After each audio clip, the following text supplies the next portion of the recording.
Amma 7th anniversary Dhamaka offers. Shop 599, win 777 exclusive prizes. WhatsApp లో order చేయండి, gift పట్టండి.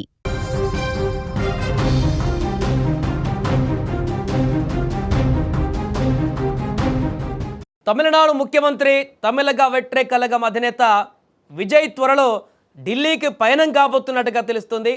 ప్రధాని నరేంద్ర మోదీతో సీఎం విజయ్ అధికారికంగా భేటీ కాబోతున్నట్టుగా తెలుస్తుంది. ముఖ్యమంత్రిగా బాధ్యతలు చేపట్టిన తర్వాత ఆయన ఢిల్లీకి వెళ్ళడం ఇదే తొలిసారి కూడా. ఈ నెలాఖరులో జరగనున్నటువంటి పర్యటనలో భాగంగా ఆయన దేశంలోని అగ్ర నాయకత్వంతో వరుస సమావేశాల్లో కూడా పాల్గొనబోతున్నట్టుగా తెలుస్తుంది.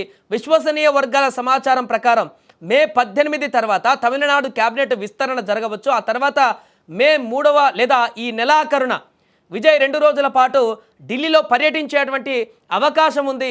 కొత్తగా ఏర్పడినటువంటి ప్రభుత్వం పరిపాలన పైన పట్టు సాధించిన తర్వాత ఈ పర్యటనకు ప్రణాళికలు కూడా సిద్ధం చేశారు. మిగతా మంత్రులు ఎవరైతే ఉన్నారో వారి ప్రమాణ స్వీకారం తర్వాత మర్యాదపూర్వకంగా ప్రధాని రాష్ట్రపతిని కలవడున్నట్టుగా తెలుస్తుంది. ఇప్పటికే ఏ రాష్ట్రంలో కూడా ముఖ్యమంత్రిగా ప్రమాణం చేసిన వెంటనే, కొత్తగా రాష్ట్రంలో ముఖ్యమంత్రిగా ప్రమాణం చేసిన వెంటనే దేశ ప్రధానిని కలిచేటువంటి సంప్రదాయం కూడా గత కొంతకాలంగా మనం చూస్తున్నాం. ఇందులో భాగంగానే విజయ్ కూడా ప్రధాని నరేంద్ర మోదీ అదేవిధంగా రాష్ట్రపతి ద్రౌపది ముర్ముతో సమావేశం అవుతారన్నట్టుగా తెలుస్తుంది. వీరితో పాటు ఉపరాష్ట్రపతి సిపి రాధాకృష్ణన్, కేంద్ర హోంశాఖ మంత్రి అమిత్ షా, ఆర్థిక మంత్రి నిర్మలా సీతారామన్తో కూడా సీఎం విజయ్ చర్చలు జరపబోతున్నట్టుగా తెలుస్తుంది. ఈ సందర్భంగా తమ ప్రభుత్వ ప్రాధాన్యతలను, విధానాలను కేంద్ర నాయకత్వానికి సీఎం విజయ్ వివరించేటువంటి అవకాశం ఉంది. రాష్ట్రానికి సంబంధించిన ఆర్థిక అవసరాలు, పెండింగ్లో ఉన్న నిధుల విడుదల, నష్టపరిహార బకాయిలు, కేంద్ర ప్రయోజిత పథకాలకు అదనపు సాయం వంటి డిమాండ్లతో కూడిన ఒక వినతి పత్రాన్ని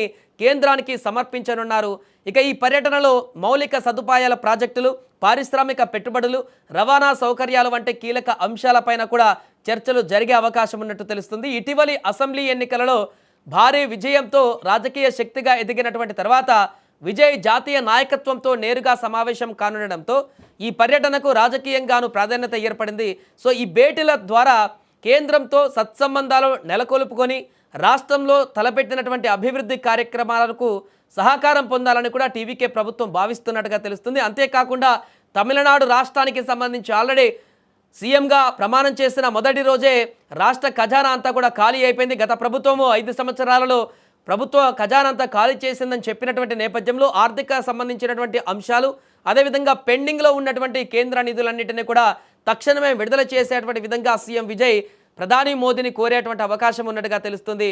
సో తమిళనాడులో ఇప్పటి వరకు ఉన్నటువంటి సంప్రదాయానికి భిన్నంగా ముఖ్యమంత్రి విజయ్ కేంద్ర ప్రభుత్వ సహకారాన్ని కోరుకునేటువంటి అవకాశం ఉన్నట్టుగా తెలుస్తుంది. అంటే రాజకీయ పరంగా వైరుధ్యాలు ఉన్నప్పటికీ ప్రభుత్వ పాలనా విధానానికి సంబంధించినటువంటి అంశాలలో విజయ్ ఖచ్చితంగా కేంద్ర ప్రభుత్వంతో సహకారంతోనే ముందుకు వెళ్ళాలనేటువంటి ఆలోచనతో ఉన్నట్టుగా తెలుస్తుంది. ఎందుకంటే తమిళనాడు రాష్ట్ర అభివృద్ధి ముఖ్యమైనటువంటి అంశంగా భావిస్తున్న నేపథ్యంలో సో ఈ అంశాలని దృష్టిలో పెట్టుకొని విజయ్ ప్రధాని మోదీతో మాట్లాడి చర్చించి తమిళనాడుకు రావాల్సినటువంటి నిధులు, సహకారానికి సంబంధించినటువంటి అన్ని అంశాలు మాట్లాడి కేంద్రం నుంచి కూడా వారి యొక్క సహకారాన్ని తీసుకోవడానికి ప్రయత్నాలు మొదలుపెట్టినట్టుగా తెలుస్తుంది ఈ పర్యటనతోటి. ఏదేమైనా కూడా ప్రధాని మోదీతో ముఖ్యమంత్రి విజయ్ భేటీ కాబోతున్నారనేటువంటి అంశం ఇప్పుడు తమిళనాడులో ఒక్కసారిగా చర్చనీయాంశంగా మారింది.